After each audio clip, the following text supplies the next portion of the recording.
Мамы нету? Всем привет. 10 месяцев мы не выходили на связь. И за это время в нашей жизни случилось все. Второй ребенок, борьба с миграционными законами и даже разлука. Почему Налина улетела с малышом на Филиппины? Как мы пытались решить проблему с визой? И почему не стоит менять фамилию при браке? Смотрите до конца. Все началось в 2022 году. Аналин прилетела по гостевой визе, по которой можно находиться 3 месяца в России. За это время мы поженились, и у нас родился сын Вальмир. Но после родов у жены были осложнения, а виза заканчивалась 10 января. До новогодних праздников мы срочно подали на ВНЖ. Но виза закончилась раньше, чем пришел ответ. ВНЖ – это вид на жительство, разрешение жить в другой стране. Долгое время, но без гражданства. Это как пропуск для жизни за границей.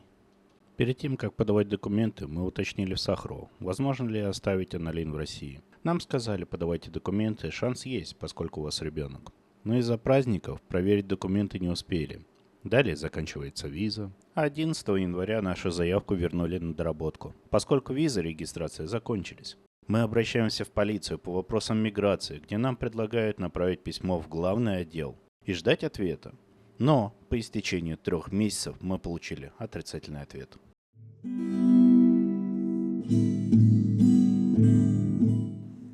В феврале 2025-го Аналин в больницу. У нас родился второй сын, Александр.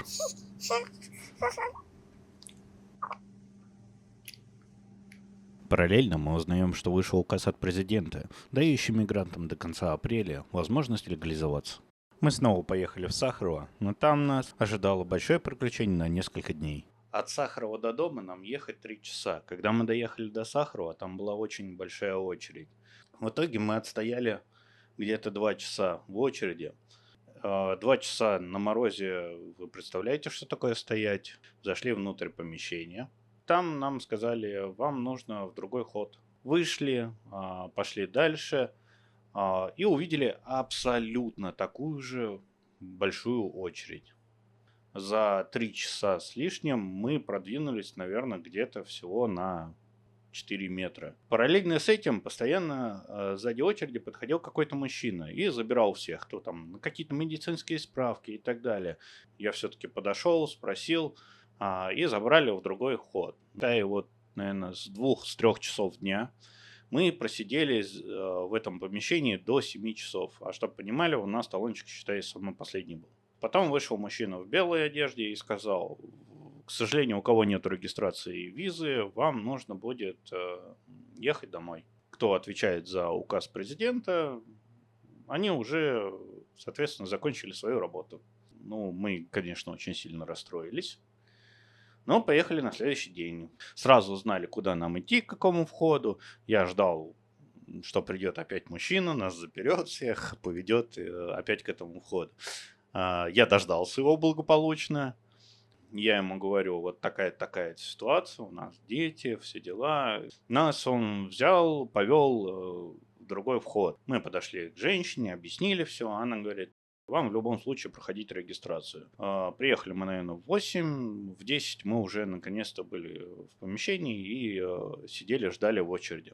Где-то мы прождали 5 часов, нас подозвали к нашему окошку, дали все документы, толком ничего не объяснив, что-то там понаделав. Моей жене дали браслетик, такой желтый браслетик с QR-кодом.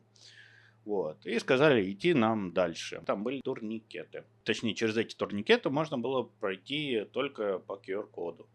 Вот. Моя жена пошла дальше, а оказывается, там нужно платить. Оплатили мы где-то 8 тысяч рублей. Это была медкомиссия и дактилоскопия, то есть отпечатки пальцев. Через 2 часа прибегает Аналин, говорит, дальше меня не пропускают, я в самом начале еще, ничего не прошло, там нужно опять еще раз платить. Я за нее поборолся, мне разрешили с ней пройти всю медкомиссию и так далее. Вот, мы оплатили еще 8 тысяч рублей, это был штраф. То есть мы в день потратили где-то 16 тысяч рублей. Ладно, мы прошли всю медкомиссию, уже вечер наступил, нас выпустили из этого здания, и ничего. В итоге я пошел, спросил в другом входе, нам сказали, ждите смс-ки. Через дня 3 примерно приходит смс: вам нужно срочно приехать, у вас какой-то там что-то под документом. Мы приезжаем, оказывается, миграционная карта у него выдана на старую фамилию. Миграционную карту перевыпустить никак невозможно. Оттуда нас направили в МВД территориальный. Туда мы приехали, все объяснили, нам сказали тоже. Ей нужно выезжать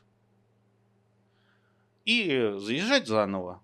Начальница позвонила данного отдела в один департамент, другой департамент. Нам сказали ехать в центр Москвы, делать транзитную визу. Вот. Мы поехали в центр. Нам сказали, нифига никакой транзитной визы не надо делать. Ей просто нужно взять все документы и выехать.